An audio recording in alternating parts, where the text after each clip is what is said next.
I have some tour dates to tell you about. I'll be in Las Vegas, Nevada over Labor Day weekend. If you're going to be there, then I will too. I'll be in Bend, Oregon, Spokane, Washington, Portland, Oregon, Vancouver in the Canada, Oklahoma City, North Little Rock, Springfield, Missouri, Kansas City, Missouri, Sioux Falls, La Crosse, Green Bay, Moline, Lafayette, Louisiana, and Beaumont, Texas. All tickets through theovon.com/TOUR. And thank you so much for your support. I can't thank you enough.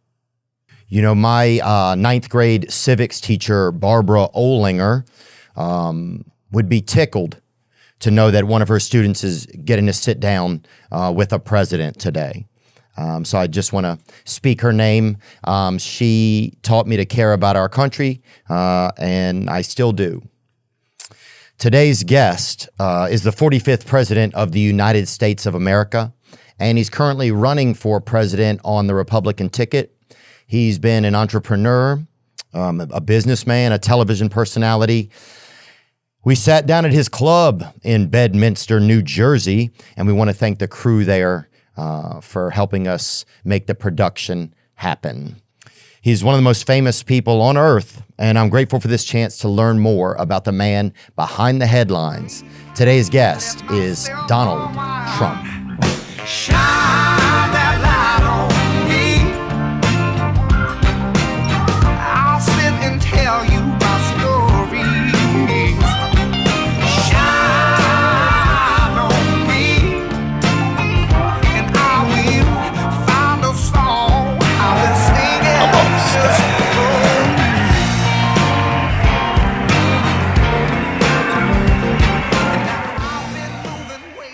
But your thing is going really great. My son's a big fan of yours, Barron. Really, Barron is? Yeah. Oh, nice. Yeah, he just graduated high school, right? That's right. He just did. He knows you very well. He said, "Dad, he's big." Wow. Yeah, big one.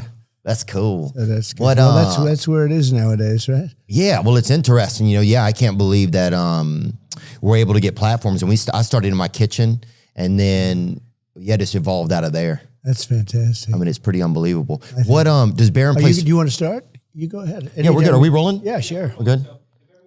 Yeah, that's does Barron play sports or anything? He does. He plays golf and different sports, soccer. Loves soccer. Very good at soccer. He's a good athlete, Barron. Yeah. Is he gonna go? Has he already picked a college or no? He has, and he's getting set to go in the fall. Good college, a very good one. And he was always a very good student. He's smart guy. Which one of your kids, what's something you admire about each one of your sons? Well, Don is a hunter. He's a great, great hunter and knows everything about that world and guns and all. He was the first one that said, "Dad, boy, you got lucky," because I didn't realize that 130 yards is actually very close in that parlance. And he said, "You got lucky." He knew immediately when he saw that. He said, "It's incredible," because that's considered a pretty close distance. From how far the shooter was? Yeah. Oh, And the guy wasn't a bad shooter, supposedly. You know, he was a very disturbed guy, but he wasn't a bad shooter. And Eric, likewise, he loves the business. He loves real estate. Also very much of a hunter and understands a lot of things about that. They were sort of, as young guys, they were with their grandfather, and he would take them hunting in Czechoslovakia, and somehow they developed very well. And Czechoslovakia, yeah, damn. can you imagine? It's a lot of letters even. That's a long time. Yeah. That's the name you don't hear too much anymore, but it was... I'd need a scope just to get through the spelling of that word. That's right, a lot of people. Yeah. But so he'd go, they'd spend time in Europe, and they'd do that. That's where he learned a lot about both of them, really good. With your dad, they would go? No, grandfather, actually. They had a grandfather who was a wonderful outdoorsman and athlete. And during the summer, he'd take them out into the woods, and they'd go hunting and lots of things, and they loved it. They got to love it. And that's Don, and that's Eric. Yeah, they're funny. Oh, yeah. They have a good sense of humor, too. Like, whenever I see them at UFC, it's like... Yeah, right. Yeah, I just, the first time I was nervous, I think, and then after that, when I've seen them, it's like, it's fun to kind of cut up with them a little bit. Yeah, well, they're good. They're good guys, and they really they get along great with the rest of the family. We all get along great. We have a good family, but I love USC. You talk about a great guy. How about Dana White? Yeah. The job he does, right? Yeah, I want to thank Dana too for helping get us set up together. Yeah, he makes it happen. I like Dana. He doesn't waste words. He doesn't waste time. He likes to, I think, be efficient, and he has seems like a strong sense of integrity for himself. Yeah, nobody like him, actually. It's, there's an expression that everybody is replaceable. Not Dana. Yeah. Nobody could do what he does, and he's made that sport into a big monster sport. Yeah. And it's interesting, and we go there and we enjoy it, go with him. Sometimes we do walk-ons with Dana, and place sort of likes it. Oh yeah, I've been there. Yeah, but there's Dana, a video of us. have, I was behind you in one video. I'm sure the dogs here will pull it up. But yeah, those are some of my favorite things ever. UFC became my favorite sport during the pandemic because Dana was brave enough to stay open. He was the whole ball game. He was the only sport, and he'd open up in arenas with nothing other than very good fighters. Yeah. And they would be fighting. He had some of the best fights during the pandemic. Yeah. But it was exceptional. There it is right there. See, look, there you are, and I'm right behind you there. Oh, clapping with that hat on. I'm the white guy in the hat. That's great. That's right. The white guy in the hat is right. That's great. Yeah, I mean, there's a lot of us there, but I was one of them for sure. That's right. See, that's me right there. Good sport, isn't it, huh? Yeah, I'm a Dustin Poirier fan. So. Oh, he's great. He was, boy, I tell you, he's a warrior. That last fight he had, whether you like it or not, he is a warrior. Yeah. Yeah, it felt like he didn't get the victory, but it didn't feel like he lost. No, he didn't lose that fight. He really, the man he was fighting was tough. He was tough and didn't expect that same fight. But he oftentimes he makes people suffer. There's no question about it. No, he's a pro. He's a professional. Yeah, he's all heart. He's from Louisiana. That's where I'm from. As that fight went along, he just got stronger and stronger, and he was getting pounded. And he was going to be choked out about 4 different times, and he just wouldn't let it happen. No, you say hello to him. He's good. Yeah, I'll make sure to. He's a really great fighter. And he cooks Thanksgiving dinner every year. Oh, wow. Yeah. Maybe I'll have to go sometime. Oh, yeah. I mean, he must do good food. He does, yeah. He does some good stuff over there. Yeah, what was the first? Do you remember like the first fight that you ever went to, whether it was UFC or boxing or anything? Yeah, I do. It was Joe Frazier, Muhammad Ali, in Madison Square Garden many, many years ago. And I think that was the first fight I went to. I always liked the boxing. How old were you, remember? Oh, boy, I don't know. You can deduct it from what I am now, but it was a long time ago. But they were 2 undefeated fighters. They were both undefeated. Muhammad became a friend of mine. So did Joe, Jolton Joe. They were 2 great fighters. That fight was incredible. I think they had like many heart attacks that night, literally heart attacks in Madison Square Garden. I think it was Madison Square Garden. And the fight was so unbelievable. 2 undefeated heavyweight champions of the world. There was no UFC and there was no competition really. It was it. Yeah. And so you had the 2 guys. Remember that Muhammad wasn't allowed to fight because of lots of different things. And he was a terrific guy. Both terrific guys, very different. And they finally made it happen. They finally made that bout happen. So they had 2 undefeated heavyweight champions fighting. And who took you to the fight, you remember? I went with my father and my brother, Robert. And it was just, I don't know, I must have been very young. It was a long time ago, but you would never forget it. That was one of those moments. Oh, yeah. But no, literally, there were like many heart attacks in the arena. Just people having too much fun, or what do you think? It was drugs? Having heart attacks because it was such a crazy event. Oh, yeah. It was so, the people were just, I know a friend of mine, the father, he had a bad heart attack. Literally, they took him out. They were taking people out. It's an early KO. And I don't hear that anymore. I mean, there were other exciting sporting events. I don't think there's ever been, I don't know, I guess there has. But you would think Joe Frazier, Muhammad Ali, their first fight. Yeah. But it was a very exciting time. Well, yeah, and just people being, I guess, sometimes our systems aren't ready to handle the amount of excitement that's going on, you know? Like, I think, maybe people just couldn't even handle so much joy. You think it was that people were just so excited. They had heart attacks. Yeah. I mean, they just had, I guess they do it, maybe Super Bowls or something. Oh, people have heart attacks eating a thick soup, you know? So it's like, I'm not surprised that something so awesome like that would make your heart be like, yeah, I'm out. Yeah, but I never hear of it, and I'm sure it happens. Just that one. But we had an exciting event the other night with Elon Musk and me. I listened. We had a pretty big audience for that one, I can tell you. Yeah, I listened for probably about like 20 minutes. I thought it was cool. It was. I think the tough part was just like it would have been neat if you guys could have been in the same spot, But I still thought it was exceptional. I heard the audio was great, and actually they put out a clear tape of it because they had clear tape. Oh, nice. They had so many millions and millions of people watching, like record numbers of people. And I'm trying to figure out, we're on a cell phone, or I was, and, that's a lot of people coming into a cell phone one way or the other. Yeah. But I heard some people had a problem with the audio. I don't know. I don't do that thing. That was done. And we had a great conversation. It was for 2 hours and 15 minutes. They just put out a clear tape of it, a perfect tape of it.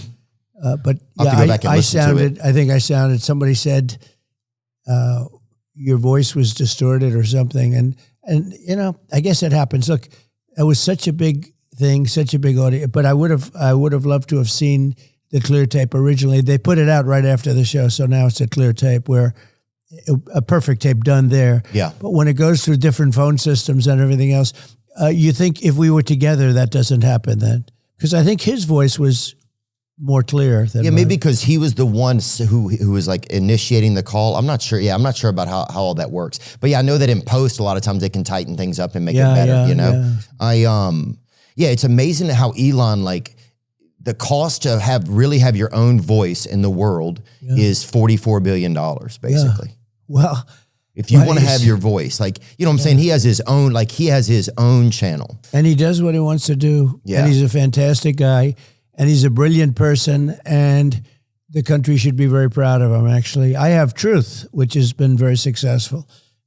Truth Social, you mean? Truth Social, yeah. And that's been very successful in getting my voice out. Well, I needed a voice because, I was on Twitter and I was on Instagram. I was on all of it. And I was on Facebook. And when you added it up, I was told by Zuckerberg and others, it was like record-setting type of numbers. And then one day I didn't have anything because they canceled. They canceled. There's such a collusion there, right? Yeah, it was a pretty bad thing. And so I had nothing. So after about a month, I have a lot of things to say. And after about a month, I said, you know what I'm going to do? I'm going to just go out and put out an old public relations statement. You remember that? And although you're a little young to see it, but in the old days, you'd put out a statement. And I did, and it was just gobbled up. It was really gobbled up. And I opened Truth, and Truth has become terrific, actually, for me. Good platform. I really want just as a platform. It's more important than anything else. And well, at least you have your voice then. You can say what you want to say. It gave me my voice back, yeah. I had hundreds of millions of people. Even now, I haven't been too active on X, but I have, I guess, 90 some odd million people on it. But I was much higher than that when I was it's like actually all the people. I don't even know how many people there are. Yeah, it's been, but I love the job he's done, and he's brought a certain voice back into play. Yeah. The previous people were terrible. Yeah. Every time you do a thing, you'd be red flagged. They'd put up a red flag. Every statement you made, you'd be red flagged. Yeah, it's almost like, it's like when you have a babysitter and they don't want to have any fun or whatever. Yeah, right. That's kind of the vibe I got. When you, because I see you at the fights. I see you, sometimes you'll sit right by Dana, and sometimes I'll sit, like me, I'll go with like David Spade sometimes as a close friend of mine. Good. And, I'll see you coming with Kid Rock, and and you don't drink at the fights. By the way, Kid Rock is, he's terrific. He came to the convention. He knocked everybody out. He was fantastic. He's a great guy. He's just a great guy. He's popular, very popular. Oh, he's a real dirt serpent too, dude. He's a freaking legend, Yeah, he's a legend. He is a legend, I guess, in a true sense. Oh, 100%. People love him, dude. Look at him. I went to his show not long ago somewhere, and people, I think some guy had a heart attack there too, but it was like, it was more funnel cake related, I think, type of vibes. He draws big crowds, actually. It's amazing. I saw one, he was out someplace recently at 80,000 people. He's big stuff, but he's forget about that. I call him Bob, named Bob, right? It's Bob, Kid Rock, but it's Bob.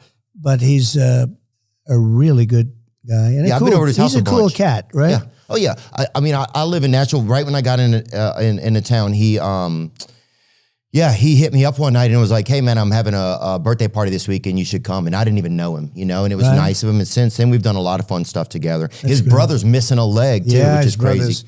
He looks like the lamp. Have you ever seen that movie, The Lamp, like from like a Christmas Story or whatever? Yeah, I don't know. Yeah, but he's fantastic. The family, the father, I knew very well. He just passed away, and it was a tough. Oh, you knew his dad for the brother. I did, and he was fantastic. Yeah. I got to know him through knowing Bob.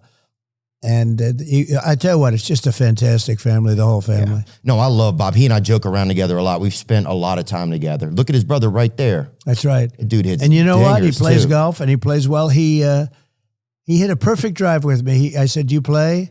We were on the 17th hole. I said, "Do you play?" He goes, "Yes." I said, "Oh, really? You want to hit a shot?" And he said, "Okay." And he got up. Well, it was very hard for him to put it was really a tough situation because he has to get the ball in the ground and the tee and everything else. Nobody did it for him. And he did it. I mean, he goes to the ground and he did it, gets up. He swung, and I'm a good golfer. He had a perfect shot out to the right with a little hook. Nobody knows what that means in your audience probably, but that's like a perfect shot. And I said, "That is perfect." He said, "I'll do it again." I said, "Don't do it again because you'll never be able to hit a shot that good." And it was really amazing. He's great. And Bob really. He'll do it again too. He's a repeat offender. They're great. They great. really have an amazing family. Oh, no, Bob's great. I've been to parties at his house. One thing that's really nice about him is I'll go do something with him, and then like a few days later, he'll send a nice note, or he'll send like a photo, like a frame photo, and just say, "Hey man, I had a nice time." Yeah. Yeah. I noticed at the events you don't drink, and you don't drink or smoke, right? I don't drink or smoke. No. You never have. No, I never have. I had a great brother who taught me a lesson: don't drink, and he said, "Don't smoke." He smoked and he drank, and he was a great guy. He was a very handsome guy. Is he older? He was older, quite a bit older. Yeah, and he had a problem with alcohol and smoke a lot. But I tell people, no drugs, no drinking. No cigarettes. Yeah. I tell that to my kids all the time. I'd say, no drugs, no drinking, no smoke. And it was tough. He'd always tell me, he'd say never. So he was, really old enough that you would look up to somebody. And I'd look up to him anyway. Did you admire him?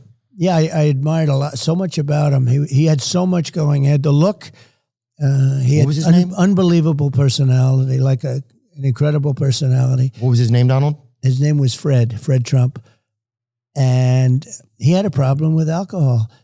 He got addicted to it because they say alcohol is tougher than drugs to get off of. I don't know if you've ever heard that. I'm in recovery, actually. I've been in recovery, so like most of the last 10 years. From alcohol? From drugs and alcohol. So which is worse? For me, drugs is the problem, but if I have a drink, then it's tougher for me to prevent myself from getting. It sets off a chain. Yeah. But which is harder to quit? I've heard alcohol is harder to quit than drugs, if that makes sense. I don't know. Oh, yeah. I mean, I can only imagine because it's probably more readily available. And it's social, and you're sitting and everyone's drinking and all. Yeah, rarely do you go to a dinner and everybody's eating like, Xanaxes or something, for appetizers. Right. Usually people are having like a mint julep or something a little fancier, Negroni I just learned about. Right. But yeah. So you have a problem with that then? Yeah. Oh, wow. It's been in my family. My family, it's like, yeah. Can you stay away from it? Yeah, I've done a good job. I mean, so how long have you been off? I go to recovery meetings. I've been off most recently a little over 2 years. Do you ever go back on? Yeah, I've had stints where I go back on and you don't control it. It's tough. It goes downhill pretty quick. No kidding. So you think it's going to be easy. You think you're controlling it. And then you're you're doing your go-kart and racing with hookers and stuff. It gets bad. It's just not to do it, right? Right. So then in the end, you're like, I have to not do it. Did you see, like, with your brother, could you see it or anything? Like, man. I was amazed because he had so much going, he had everything going. I think it happened in college at a fraternity maybe, or I don't know, somewhere along the line it happened. And all of a sudden, this is not unique. This is a very common story, unfortunately. But And then the family would see it and start to notice it, and it didn't get better. It didn't get better. I was amazed. He lived for so long in bad conditions. In terms of, I was amazed that his body could hold out. It held out, and it had bad moments, but his body was unbelievably strong that it could withstand this. Yeah, it's a body. Your body's just so resilient. Yeah. Do you remember the last time that you saw him or spent with him? I do, and I'm sorry to ask you about it. Is it all right? Yeah, no. It's the reason it's good talking about it is it might help other people. If it helps one other person, it's worth the conversation. We talk about that stuff a lot on our podcast. Yeah. A lot of our audience struggles or has struggled with alcoholism, addiction, intimacy disorders, all types of stuff. So it's like it's pretty kind of normal conversation, but. The interesting thing is, and I tell people, so I never had a cigarette and I've never had a glass of alcohol. And my brother was incredible. He would tell me, because he knew he had a problem, and he'd say, don't ever drink, don't ever smoke. He'd always add smoking because he did smoke a lot, which is, not very healthy. But he'd say, don't ever drink, don't ever drink. He'd tell me every time. I said, don't ever drink, because he knew he had this addiction. And I never had a glass of alcohol. Never, ever did I have a glass of alcohol because of him. And I would say that if I did drink, I could, conceivably be the type of personality that would have, like you, that would have a problem. But I never had. And the only thing I say to people is, if too late for the people that you're talking about, but if you don't drink, you don't miss it. I mean, I don't even think about alcohol or right. Anything. It's not a part of your world. I don't think about cigarettes. I don't think about any of that. If you don't take drugs or if you don't have alcohol, it's real easy not to drink it. When I had a friend who went to the Wharton School of Finance with me. He was a very smart guy. Where is it, Wharton School? That's in Philadelphia. That's at Penn. Oh, yeah. Rocky. Right. And it's a great school, great business school. And it's part of the University of Pennsylvania, the business school. Oh, it's nice down there. Yeah. My friend's brother went there or something. Well, we ate near there once. Then he was smart because it's a great school. But this person that I met, he hated the taste of scotch. Hated it. Couldn't stand it. But he insisted on having it because he felt it was important to be able to drink. I said, no, just don't drink. He said, to be successful in business, you have to sort of interact and you have to drink. And I said, don't do it. Anyway, he became an unbelievable alcoholic. Uncontrollable alcoholic. Oh, I thought you meant like one of the best. Yeah, and he died. He was but he hated the taste of scotch. And he couldn't live without it. Wow. Literally. Well, I think I notice a lot of in the recovery rooms and stuff, it's a lot of people that they're missing something inside of them. And so they take on so they want to try and fill it up with something else. Yeah. Do you remember the last time you spent with your brother? I do. And he'd have periods where he'd get sick, very sick, and we thought we'd lose him or we lost him. Then he'd get better. And that happened 5 or 6 times. I mean, you thought you lost him, and then he got better. And it was amazing. I mean, he was, certainly very strong in that sense. And I just tell people it's so tragic.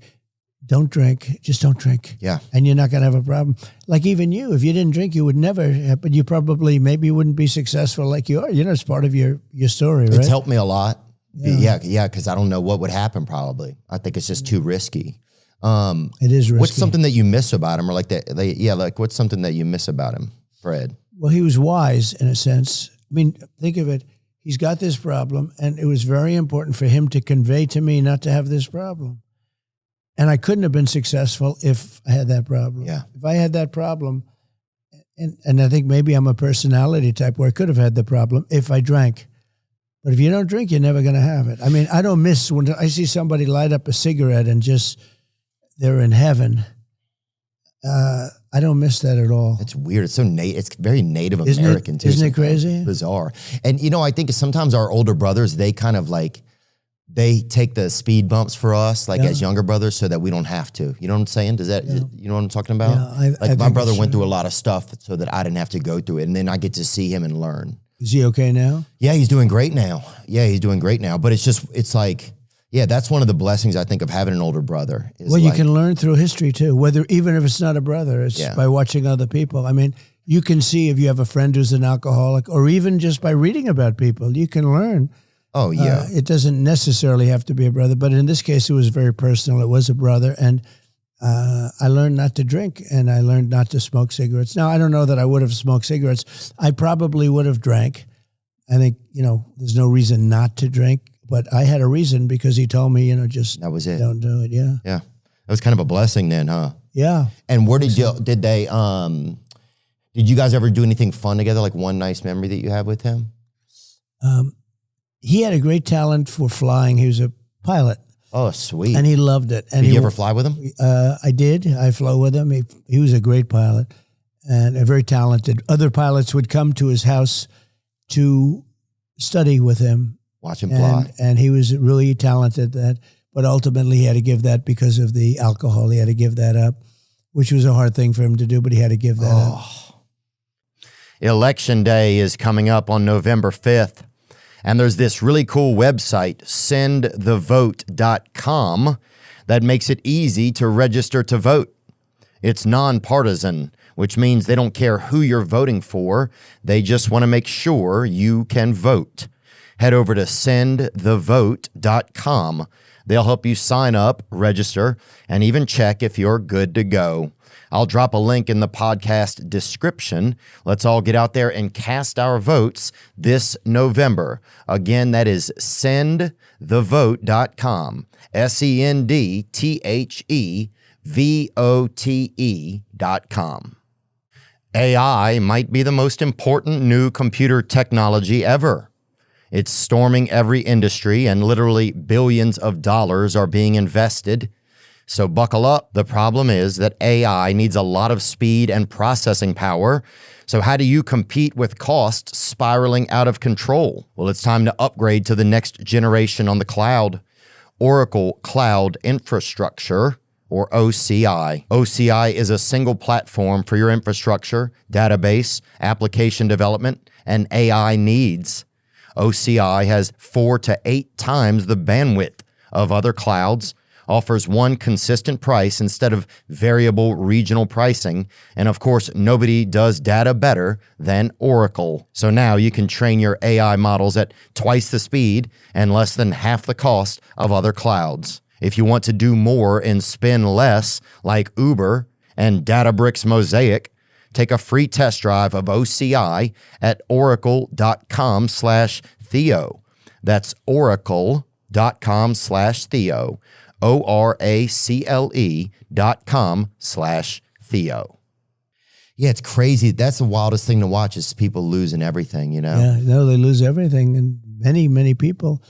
And in those days, it wasn't drugs. It wasn't like, don't drink, don't take drugs. I don't think drugs, I don't even know whether they're even a factor. They happened pretty long time ago, but I think in those days, I don't think were drugs a factor. You go back 25 years ago. Not like it is now. Well, certainly not like now. And that actually takes me into something else I wanted to talk about. Like alcoholism and addiction is something that's really ramped up, even like you're saying, like in the past 20, 30 years in our country, right? And during the opioid epidemic, they estimate that like almost 600,000 people died. Yeah. And that doesn't even include the broken hearts and the deaths of families and circles of trust, all, just people that lost a brother. It doesn't even include the actual, the siblings, right? And so the ripple effect of that is huge. And there's that Sackler family that pretty much got away with it. They had a financial slap on the wrist, but we're one of the only countries that allows drug advertisements and pharmaceutical companies to advertise on television. Like, what do you think are things that you can do to help curtail that when you get into office? So, well, we did a great job. Does that make sense or not? Yes, that question? It does make sense. And we had committees, blue ribbon committees in certain cases, but committees that would meet. The big problem we have is, fentanyl is probably the biggest. Opioid is bad. Opioid is bad too. Yeah. I think that's bad because everyone thinks, in many cases, they think they're going to do away with pain. And literally the time is so short. If you take it for like 2 weeks, you're almost addicted to it. It's incredible when you. Oh, think. well, all of that is horrible. But How why did do you we get allow How that did to you get addicted? How did? No, I would just do cocaine. That was really, yeah. So not just, yeah. That's it was that's down and dirty, right? Yeah. And I mean, it was, yeah. But you don't anymore? No, I don't do it anymore, man. And I'm not doing it. Is it too much? Too much to handle? Some of the stuff started to get a real rattle in it too. I don't know where we were even getting it from in this country, but yeah, it started to make me feel like I was a mechanic or something. So the thing you go back to then is alcohol for the most part. Right, yeah, but what I want probably is cocaine, but I know that if I have a drink, then it'll be like, okay, well, I had a drink, then I can do this. Is cocaine a stronger Oh, yeah. up? Yeah. Cocaine So, will make you're way up with cocaine more than anything else you can think of. Cocaine will turn you into a damn owl, homie. You know what I'm saying? Yeah. You'll be out on your own porch, and you'll be your own street lamp. You're freaking... And is that a good feeling? Well, no, it's horrible. a miserable feeling. But you do it anyway, just like the guy you're saying with the scotch. Like you knew it was bad, but you still. So it's not even good during what would be normally the good time. In other words, oh wow. So why would you do it? I wouldn't. That's why I don't. Yeah, that's terrible. But it's crazy because that's what alcoholism is. I think it's that it trumps the why. Yeah. It doesn't, and it just you don't. And you just go to. It's like, so that's why they say that it's cunning, baffling, and powerful. That's what they say about alcoholism. Yeah. And it is. It's Which is a bigger problem in our country, would you say? Opioids. Bigger than alcohol. Oh, for sure. I think that's one of the biggest problems. And compare that to fentanyl? Oh, yeah. Well, that's the problem is people are making fake opioids because they can't afford real ones or they're just getting them off the street and then they put fentanyl in them. Yeah. Fentanyl's like laced into everything now. It's horrible. It's horrible. Yeah. They found some in a baby rattle somewhere, I think. I don't even know where that was. But one of the things I wanted to ask you about was like, so there's like the big pharma lobbyists, like there's 1,800 big pharma lobbyists in Washington, D.C. Right. There's only 535 total representatives or senators total. So just the fact that there's this whole other almost drug government that's there kind of pushing pushing agendas and influencing things. Like, how do we stop that, man? It just seems like it's obviously killing people. Like people are dying, it's like, what do we have to do that our own government won't help us? Well, you have to stop listening to lobbyists. I was not a big person for lobbyists. And if they have even a little access to like a president or a senator or a congressman or woman, they're snakes. They get a lot of money. Yeah. And in some cases, they just take the money. They don't do anything. But you have a lot of lobbyists in Washington pushing, and certainly a lot for all of the things that we're talking about, including winning. Alcohol. The lobbyists are winning, it feels like. Yeah, they're winning. They're making a lot of money, absolutely. Can you stop that? Can a president stop that? Like, how do we stop that? Well, one way you could stop it is to say if you're going to go into government, you can never be a lobbyist. In many cases, they have rules and regulations where you can't do it for 4 years, 3 years, 5 years, whatever. You mean be a lobbyist after you were an elected official? I mean, you could. Is that what you're saying? You could say that if you're an elected official or if you work in government, you can never be a lobbyist. You have people that work in government and they give out contracts to the military. And then they leave and they work for the people that they're giving out contracts to. That's exactly what happened with the Sackler family, with the drug companies. They hired people that were on the FDA to work for them so they could loophole the laws. Yeah. But can we outlaw lobbyists or we can't do that? Well, there's a whole constitutional thing there. I mean, can you make somebody never, ever go into the business if you work for government, and especially if you're giving out contracts? In other words, you're a powerful person within some industry, the Navy, the Army, anything. It could be military procurement, etc. There's a whole thing there's a whole question as to you give out a contract and then all of a sudden you're working for the person you gave out the contract to or the company that you gave out the contract to. Right. It's like you're playing both sides of the net. Well, it's obviously a problem, and it's a big problem, and we were doing things about it, but then we had to get down to other business. We had to solve we had a lot of problems with this country. A lot of problems. It's pretty clear that the establishment doesn't like you, I would say. What do you think? Well, I think the people like me. Oh, yeah, the because people. We're leading now in all the polls. We're leading in Rasmussen just came out a little while. Rasmussen's a very highly regarded poll, and we're leading by 5 points. Rasmussen poll. Haven't seen that. And others also, and we're doing well. But I think the people like me a lot. You know, I we agree. won, and then we did. No doubt. So we won in 2016, and then we did much better in 2020. Much better. Got millions and millions more votes. And But why does the establishment keep trying to sink you? Like, what is it that they are so afraid of? in some cases, the things we're talking about right now, they want to sell product that I'm not interested in. They want to have certain boats and certain ships and certain planes and certain everything bought. Pharma is another one that's, interesting. Or do they push back against you think? Yeah, I think they do. Well, yeah, I think it's pretty obvious that they do. In one way, that's a positive thing politically, because when you can show that they push back, the voters seem to like it. But we have a lot of popularity. We have a lot of people that want to see me come back and win, because we had a great time. We had the greatest economy in history when I was president. We had Oh, yeah. My cousin got a boat. numbers. Yeah, we had the best during job that. numbers. African American, Hispanic American. If you look, Asian American job numbers, women, men, everybody. We did a lot of good things. We cut taxes more than anybody else, including Ronald Reagan. We cut regulations, which created jobs. We had a great period of time, and I think the people want it back. Based on what I'm seeing, the people want it back. One thing that you did, recently we had Bernie Sanders on. Right. And Interesting. I know That's very interesting. certainly you guys don't agree on a lot of things, but I think you both acknowledge how horribly rigged the healthcare system is against the American people. Because hospitals and insurance companies get away with hiding their prices from all of us, and literally they can charge whatever they want.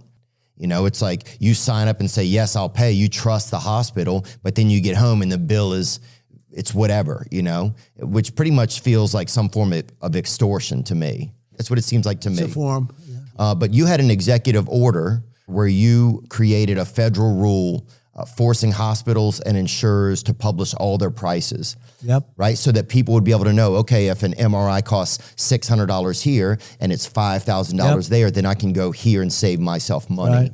But that hasn't even been enforced. Like hospitals, Biden got away with it. hospitals and insurance companies, they're still not showing their prices. They hated it. Of course they did. And because it would have made it very competitive. And Biden let it go. He never enforced it. And to get that approved was a big deal. And that would have brought down the price of So many things. not only, just care, right? Care, physical care, mental care. That would have brought down the cost of care by 50, 60%. And Biden and Kamala didn't press it. It was a big thing to get it, but I'll be pressing it. And because I'll be pressing it, and because I'll be pressing it, there are some people that are vehemently against it for financial reasons, for money reasons. But those people can go to hell, dude. That's insane. Yeah, no, they're bad people. Especially because one of the leading causes of bankruptcy in America is medical debt. I mean, that's crazy. It's pretty and I don't crazy. even think I made that up either. No, it's when you think of it. At first, when you said it, I said, "Wow," and then I'm thinking about it. I said, "It's really not a wow." I understand it. Yeah, tremendous lobby, tremendous powerful lobby. Well, yeah, because think about what else is going to put you in medical in that much of a debt. It's like I believe that's accurate. Who's behind the healthcare insurance, that whole thing? Like, who's behind it all? It feels like Chuck Schumer is this kind of like deviant mastermind back there somewhere. Well, he's one of the people that is hurt, and he's one of the people that keeps the prices high, and he's gets a lot of contributions from the people on the other side. And him and plenty of other people, a lot of people. It's a very powerful lobby. But wouldn't they? Why do the they most want powerful people? Lobby? The lawyer lobby. That feeds into that also. It all feeds into it. Wait, hold on, just so I understand, Donald. Sorry. So that lobby is a very powerful one. Yeah. But why do those people want people to suffer though? Just so they can make money? Yeah. That's crazy. Yeah. It really has to do with money.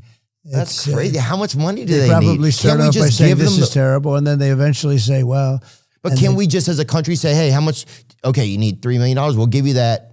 Fuck off. Yeah. We want to be healthy. Yeah. Like, can't we make a deal with those people? They're very tough to deal with, and they've been taken care of by drug companies and others for years.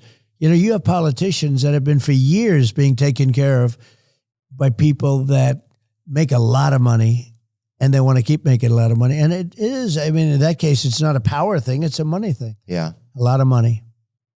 What are some of the other lobbies that are out there that we don't even know about? Well, the most powerful lobby is the lawyer lobby, I would say. The teacher's lobby is important or powerful, sometimes really to the detriment of everybody. But the most powerful lobby is probably the lawyers. Who would think that, right? But they have, that's why if you wanted to get rid of court cases and cut down litigation costs, which in this country is out of control, loser It's pays. crazy. What you do is you go loser pays. In other words, the loser of a lawsuit has to pay for the other side, has to pay back all the money the other side spent. You think that would solve it? Yeah, it would get rid of 75, 80% of the litigation. We are a very litigious country.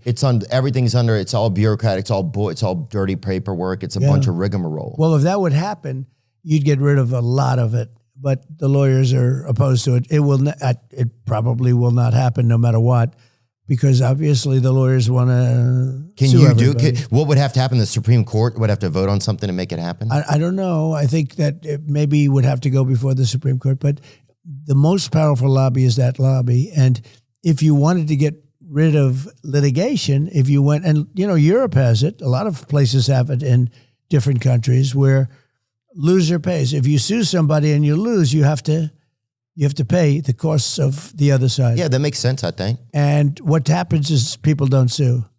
It's a tremendous difference. But this country, the lawyers are very much opposed to it in this country. It's too bad. Yeah, man, it's just pretty heartbreaking, I feel like. There was a rumor that you almost had RFK Jr. as a potential vice president. No. Okay. Just a rumor. Yeah, and no, I like him. I've always liked him. But yeah, I like him too. Bobby and I are friends. He's a friend of mine. I've known him for years. He's a good man. Yeah. He's in there pitching. It's tough. It's a two-party system, and he's a third party. You know, it's a tough thing. He can't get registered now in New York. I see New York, and the Democrats have really opposed him vehemently. I haven't, but the Democrats have really opposed him. So you think he should be allowed to run everywhere? Well, the laws don't allow that. Okay. And the laws don't allow, unless you have 15 or 20%, whatever it is, they don't allow you to debate. You don't have to debate, so you can't get on the stage. You can't. And the debates are very important. I mean, I had a debate with Joe Biden. Oh, yeah, I and saw that was it. that was a very consequential debate, to put it mildly. Well, yeah, they took the hand out of the puppet after that. Well, they wanted to debate. They gave me everything that I didn't want, CNN. And then they gave me Dana Bash and Jake Tapper. Now, remember this. They were very straight during that debate. I gained a certain respect because Jake Tapper, who I call Fake Tapper, but I don't do that. I saw him at Whole Foods. I don't do that so much anymore. You did. Mm-hmm. But I thought they were very even-handed, if you want to know the truth, during the debate. I didn't feel like the moderator. I didn't feel like they pushed a lot of stuff. They had certain pressure on them to be even-handed. I think it's hard to not do that. But they were very even-handed, and it was a great debate, but a very important debate. Well, after that, it seemed like suddenly everybody had been like, oh, Biden's fine. In America for like 18 months. Like my dad was really old when I was born. My dad was 70 when I was born, right? So I don't like seeing senior citizens take advantage of, right? I felt like that happened a lot when I was a kid. And so I think for me, it reflected on me like, it made me really angry because I was like, I know this guy's not well. It's not fair to pretend that he's well. Yeah. It's not fair to him because he doesn't know you're pretending, you know? And it just seemed like the cruelest thing you could do. And then we're all kind of supposed to believe this thing that we know is not real. Our media is just saying this is real. And we're all just being gaslit as humans about something that's like moral. Like this is a human man. This is somebody's grandfather. And then they just disappear. He just disappears, and suddenly it's like It was a coup. Kamala is the one that went in. What do you think happened in the back rooms there? Because that almost was overnight that happened. I know what happened, and you're not supposed to do that. It's not supposed to be probably constitutional. She got no votes. He got 14 million votes. All of a sudden, they're telling him to get out, or they threatened him. But who were And he they is when an they say angry person. Well, I would say Schumer, Pelosi, and numerous other people. The heads of the Democrat Party. Yeah. Thugs. And they did. They threatened him violently, I think. And he You didn't think want to they get out. really Remember, he said, only God will get me out, right? Only God will get me. Somebody dressed up like God and just chased him out of there. Yeah, and what happened is they went to him and they said, this was after the debate. Now, if he didn't have the debate, he would still be running. Yeah. So they set him up. They knew they were going to pull him. That I don't know. I mean, he had his debate. Maybe he wanted to. I heard he didn't. I heard they offered me things that I would never accept, and I accepted them. They said CNN. They said Jake Tapper, Dana Bash. They said all things that I could not take, and I accepted all of them. And, look, it was a good debate for me. It wasn't a good debate for him. I think he'd still be running right now. You wouldn't have her. She was one of the most disrespected people in the whole country. She was a failed vice president. She was the most, she was considered the worst vice president in the history of our country. She had no chance. If you go back 6 weeks, they were saying how bad she was, and they wanted to choose from 11 different people. Do you feel? I thought that's what they were going to have. Oh, you thought that's really good? Well, that would have seemed more democratic, I think. They wanted to be politically correct, and they chose her. I feel like it would have seemed more. But, dude, I got so angry when they sidetracked Bernie a few years ago. That wasn't fair. It happened to Bernie twice. Yeah. You think about it. Yeah. Oh, it was crazy. Yeah. 2016 and 22. He just got, it just wasn't cool. Like, whatever you think, it's just like we have to be able to believe Would you like Bernie? Are you friends with him or something? No, I met him the other day. Was that the first time? It was the first time. Were you impressed by him? Yeah. One thing, he's still sharp, right? Oh, yeah, he's still sharp. He doesn't suffer from what Biden did. No. Mental dullness. Yeah. Right? I mean, mentally gone. Biden is mentally gone.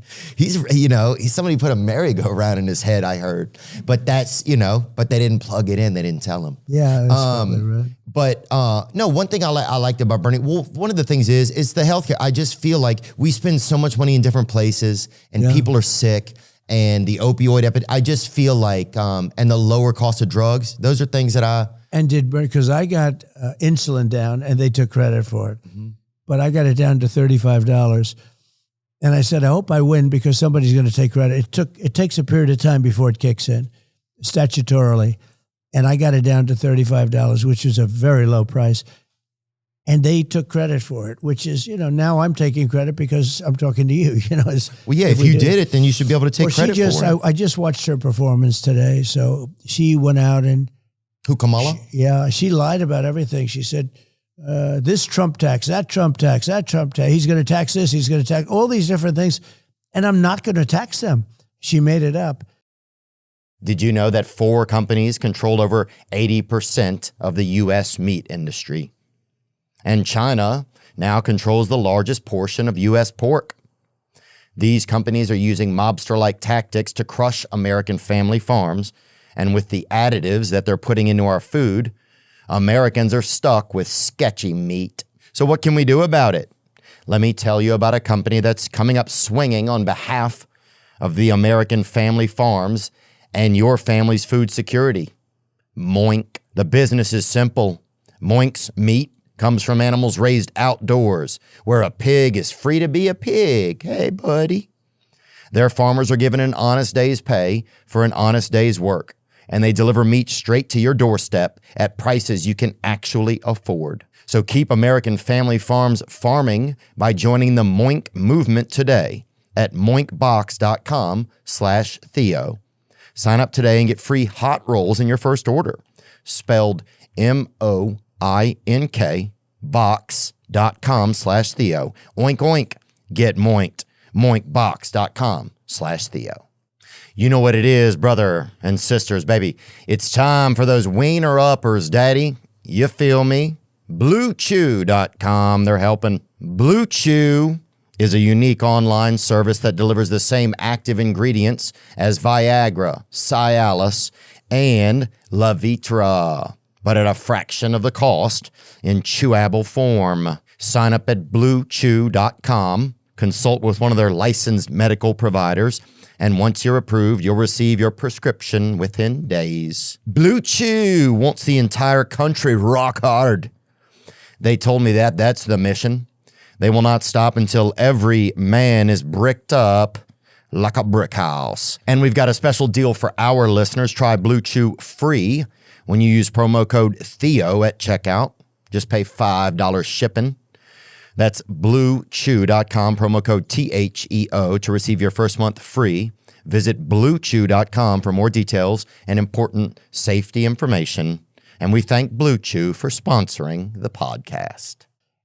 Look, people in politics, many of them, not all of them, are really liars, but she's really a liar. She made up a series of lots of different taxes that Trump's going to charge you on clothing. He's going to charge you on this or that. And actually, she's the one, your taxes are going to go up by 4 times. And if the Trump tax cuts, because I got the largest tax cuts ever, but they expire in a number of months, pretty soon, she has to be able to do something about it. And she's unwilling and incapable. I'll tell you what, if she's the worst vice president ever, he's the worst president ever, a deadly combination. And we have a country where the borders are bad, where the world is blowing up. You look at Israel, you look at Ukraine, you look at all the different things that are happening. Oh, She has no clue. And you know what I say about her? Why don't you do it? You know, she complains about everything.